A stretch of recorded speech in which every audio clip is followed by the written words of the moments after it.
భారత్ మాతాకి.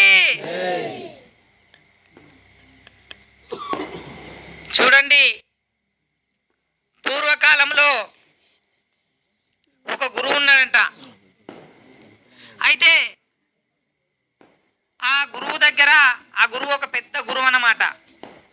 ఆ గురువు దగ్గర ఏం చేసిందంటే ఒక శిష్యుడు ఉన్నాడు. ఆ శిష్యుడు ఆ గురువు చెప్పినట్లు వినుకుంటా ప్రతిరోజు ఆ భగవన్నామ స్మరణ చేసుకుంటా ధ్యానం చేసుకుంటూ ఉన్నాడు. ఉండి ఉండి ఒక రోజు ఏమైంది, ఈ శిష్యుడు ఏమన్నాడంట గురువుతోని, స్వామి నాకు ఒక వైరాగ్యం వచ్చింది, నేను ఒక చోట కూర్చొని భగవంతుని ధ్యానం చేసుకుంటూ కూర్చుంటా అన్నాడంట. అంటే నేను ఇక పెళ్ళిళ్ళ పేరాటం వల్ల ఏమొల్లా నేను ఒక దగ్గర కూర్చొని ధ్యానం చేసుకుంటా ఉంటా అన్నాడంట. సరే మంచిది నాయనా, అలాగే ఒక చోట కూర్చొని నువ్వు ధ్యానం చేసుకో అని గురువు గారు శిష్యునికి చెప్పిండు. చెప్పిన తర్వాత ఆ శిష్యుడు ఏం చేసిందంటే ఒక దగ్గర పోయి ఒక చెట్టు నీడకు ఒక గుట్ట మీద పోయి కూర్చున్నాడు. కూర్చొని భగవన్నామస్మరణ చేస్తూ ఉన్నాడు, ధ్యానం చేస్తూ ఉన్నాడు. అట్లా కొంతకాలం చేసిన తర్వాత ఏమనిపించిందంటే, అరే నేను ఉట్టి గుండు మీద కూర్చొని ధ్యానం చేస్తే వాన పడుతుంది, ఎండ కొడుతుంది, చిన్నగా ఒక గుడిసేసుకుంటా అనుకున్నాడు అనమాట. నాకు ఇబ్బంది అవుతుంది, చిన్నగా గుడిసేసుకుంటా అని అనుకున్నాడు. గుడిసేసుకుంటే ఏమవుతుంది అంటే నాకు జర ఎండ తాగలకుండా ఉంటుంది, వాన పడకుండా ఉంటుంది, ఇంకా మంచిగా ధ్యానం చేయొచ్చు అనుకున్నాడు. ఇక మెల్లగా ఏం చేసిండు, అక్కడక్కడ ఇంత పొరక తెచ్చిండు, ఇంత అవి ఇవి ఆకు అల్లము తెచ్చి గుడిసేసుకున్నాడు. గుడిసేసుకున్న తర్వాత ఏమైంది అంటే, గుడిసె ఎప్పుడైతే వేసిండో ఆ గుడిసెలో ఏమొచ్చి చేరుతాయి, ఆ గుడిసెలో మెల్లగా ఎలుకలు వచ్చి చేరినాయి. ఎలుకలు చేరిన తర్వాత ఈయన ధ్యానం చేస్తుంటే కిచకిచు పిచ్చికిచ్చు కిచకిచ్చు అల్లడలా సపడ చేయనికే తగిలినాయి. అయితే చేసేటోళ్ళకల్లా ఏమనుకున్నాడు, అరేనేమో ఇందులో ఎలుకలు వచ్చి చేరినాయి, ఈ ఎలుకల్ని పట్టాలంటే ఒక పిల్లి కావాలి అని చెప్పేసి ఆ ఊళ్ళో ఉన్నటువంటి మహారాజు దగ్గరికి, ఒక పెద్ద మనిషి దగ్గరికి వెళ్ళి, రాజా నేను ఒక చోట కూర్చొని ధ్యానం చేసుకుంటే అక్కడ గుడిసేసుకున్నా, ఆ గుడిసెలో ఎలుకలు బాగా అయినాయి, ఆ ఎలుకల్ని పట్టాలంటే పిల్లి కావాలంటే, అరే అట్లనారా మన దగ్గర ఒక పిల్లి ఉండదు, పట్టుకోపు ఊరంతా తిరిగి ఒక పిల్లిని పట్టుకొని పోయిండు. ఇక పిల్లిని పట్టుకొని పోయి పిల్లిని పెట్టుకున్నాడు. పిల్లి పెట్టుకున్న తర్వాత ఎలుకలు దొరికితేనేమో ఎలుకలు తిని గప్పుకుంటుంది పిల్లి.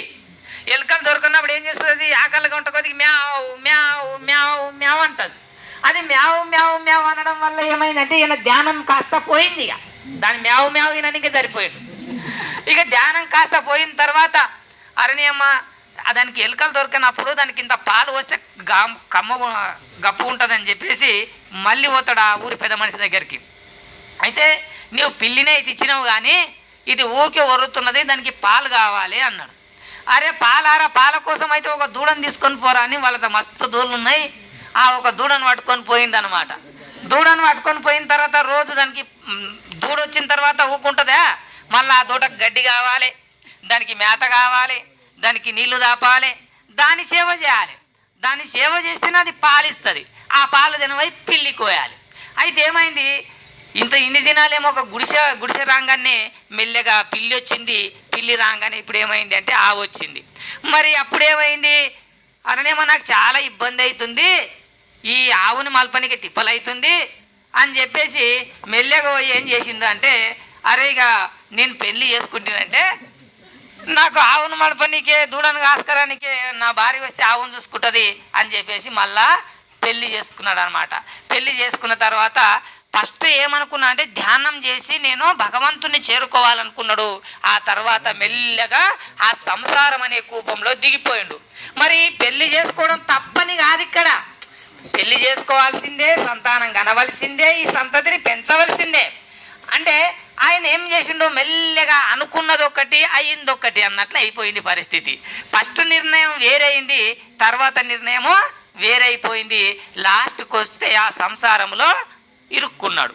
అంటే ఈ కథ ఎందుకు చెప్తున్నాను అంటే, మనకు ఒక్క కోరిక కలిగిందంటే కోరిక వెనకాల కోరిక వెనకాల కోరిక వస్తూనే ఉంటాయి. చూడండి, ఒక వ్యక్తి ఏమనుకుంటాడు, ఏమీ లేనటువంటి వ్యక్తి నాకు ఉండనికే చిన్నగా ఊళ్ళో ఒక గుంట అంటే చిన్నగా ఇల్లు గుడి చేసుకునికే ఒక చిన్నగా 100 గజాల భూమి ఉంటే దాంట్లో నేను ప్లాట్ వేసుకొని బతుకుతా అనుకుంటాడు. అయితే వాడు మెల్లగా ఏం చేసుకుంటాడు, ఏదో ఇంత ఇష్టపడో మెల్లగా ఒక చిన్నగా ఒక గుంటలో ఒక గుడిసె వేసుకుంటాడు. గుడిసె వేసుకున్న తర్వాత ఏమనుకుంటాడు, హేమ్మ ఈ గుడిసె బాగాలేదురా బాయ్, జర్ర బండలీళ్ళు అయితే బాగుండి అనుకుంటాడు. మరి బండలీళ్ళు అయిన తర్వాత మంది అందరు చెత్తలు వేసుకున్నారు రాపా నాయన, ఈ బండలీళ్ళు బాగాలేదు, దీంట్లో ఎలకలు పాములు దొరుకుతున్నాయి, చెత్త అయితే బాగుండి అనుకుంటాడు. ఆయన చెత్త వేసుకున్నాక ఏమనుకుంటాడు అంటే, ఒకటి ఇల్లు అయింది నాకు, మళ్ళీ నాకు 4 కొడుకులు కొట్టినట్టే 4 ఇండ్లు అయితే బాగుండే అనుకుంటాడు. మరి 4 ఇండ్లు అయిన తర్వాత ఏమనుకుంటాడు అంటే, ఈ 4 ఇండ్లతో ఆదాయం లేదు, పెద్ద ఒక బిల్డింగ్ కడితే 4 కిరాయిలకి ఏనికి అవుతాయి, 4 రుండనీకి అవుతుంది అని చెప్పేసి 4 బిల్డింగ్లు అవుతాయి. మరి 4 బిల్డింగ్లు అయిన తర్వాత ఊరుకుంటాడా, మెల్లగా ఈ ఊరికి సర్పంచ్ని అయితే బాగుండే అనుకుంటాడు. సర్పంచ్ అయిన తర్వాత మళ్ళీ ఏమనుకుంటాడు అంటే, సర్పంచ్ ఏమాప చిన్నగా జడ్పీటీసీ అయితే బాగుండే అనుకుంటాడు. జడ్పీటీసీ అయిన తర్వాత ఏమనుకుంటాడు, ఎమ్మెల్యేని అయితే బాగుండే అనుకుంటాడు. ఎమ్మెల్యే అయిన తర్వాత ముఖ్యమంత్రిని అయితే బాగుండే అనుకుంటాడు. ముఖ్యమంత్రి అయిన తర్వాత ప్రధానమంత్రి మరి ప్రధానమంత్రి అయిన తర్వాత మళ్ళీ ఏమనుకంటే, ప్రధానమంత్రి అయితే భారతదేశాన్ని ఒకటేరా, దీనికన్నా ఇంకేమైనా పెద్ద పోస్ట్ ఉందా అని ఆలోచిస్తాం. అంటే మన ఆశకు అనేది అంతు ఉండదు.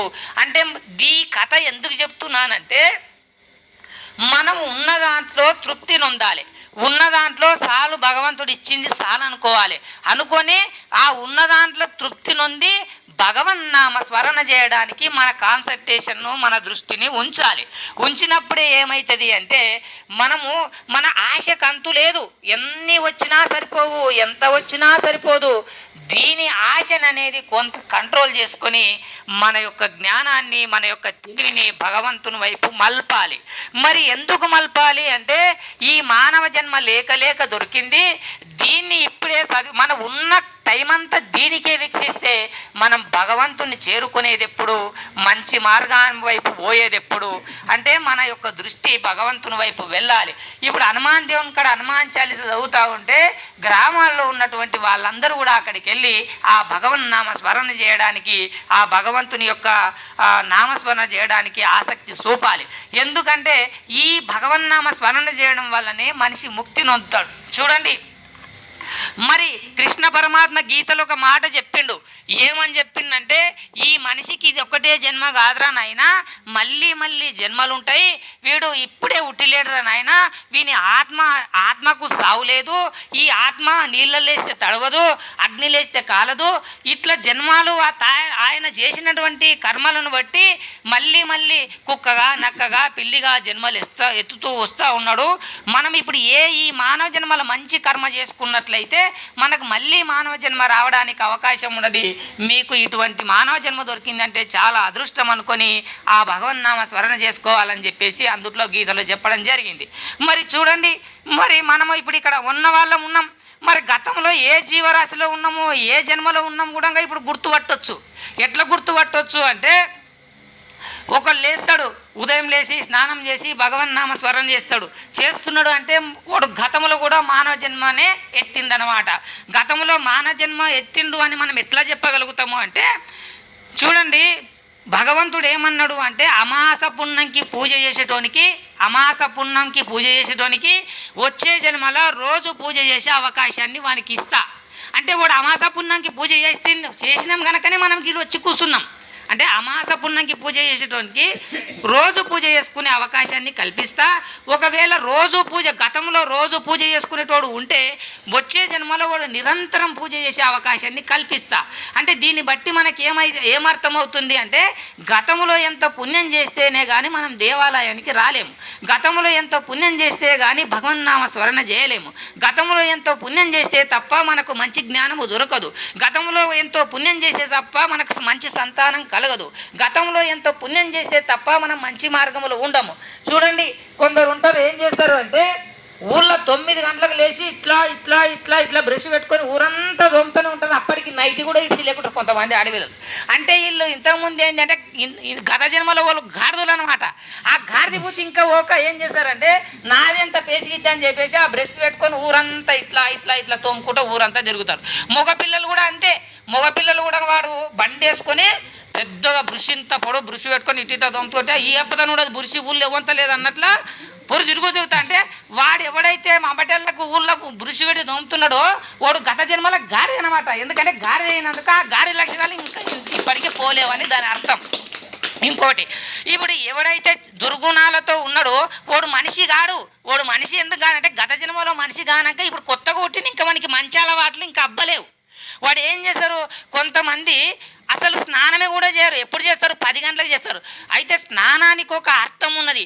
మనం 5 గంటలకు లేచి ఎప్పుడైతే స్నానం చేస్తామో దాన్ని దైవస్థానం అన్నారు. అంటే దేవునికి సంబంధించినటువంటి అది ఒక స్నానం. అదే ఒకవేళ కనీసం 6 గంటలకు స్నానం చేస్తే అది ఒక మానవుని యొక్క ఆ స్నానం అన్నమాట. 6 గంటల లోపల ఎవడైతే స్నానం చేస్తాడో వాడే మనిషి. 10 గంటల లోపల స్నానం చేసేవాడు మనిషి కాడు. ఎందుకు కాడు అంటే వాడు శరీరాన్ని శుద్ధి ఉండనీకే ఏదో 4 గంటలకు 5 గంటలకు అడిగేటోడు తప్ప ఎవడైతే రోజు 6 గంటలకు 5 గంటలకు స్నానం చేస్తాడో వాడే మాత్రమే మనిషి. అడవిళ్ళైనా మోపిలాడైనా. మరి 9 గంటలకు 10 గంటలకు ఇప్పటికి కూడా నేను చూస్తా, ఇప్పటికి కూడా 4 రోజుల దాకా స్నానం చేసేటోళ్ళు ఇప్పటికి ఉన్నారు. వాడు ఇట్లే తిరుగుతూ ఉంటాడు, అక్కడ తిరుగుతుంటాడు, ఇక్కడ తిరుగుతాడు, బనేనంతా మాసిపోయి ఉంటుంది, చెంపగారిపోయి ఉంటుంది, అట్లే పోతాడు, కాళ్ళు గడగడ చేయగడ అట్లే తింటాడు. అటువంటి వాళ్ళు ఇప్పటికి ఉన్నారయ్యా. అంటే చూడండి, మనం ఇప్పుడు లేక ఇచ్చినటువంటి ఈ మానవ జన్మని మనం మంచి పనులకు వినియోగించకపోతే, మన శరీరాన్ని మనం శుద్ధిపరచుకోకపోతే మనం ఏమైపోతామన్నది ఇంకిత జ్ఞానం మనగలగాలి. ఈ యొక్క చిన్ని అవకాశాన్ని కల్పించినటువంటి మీ అందరికీ నా హృదయపూర్వకంగా నమస్కారాలు తెలియజేస్తూ సెలవు తీసుకుంటున్నాను. జై శ్రీమన్నారాయణ, జై శ్రీమన్నారాయణ.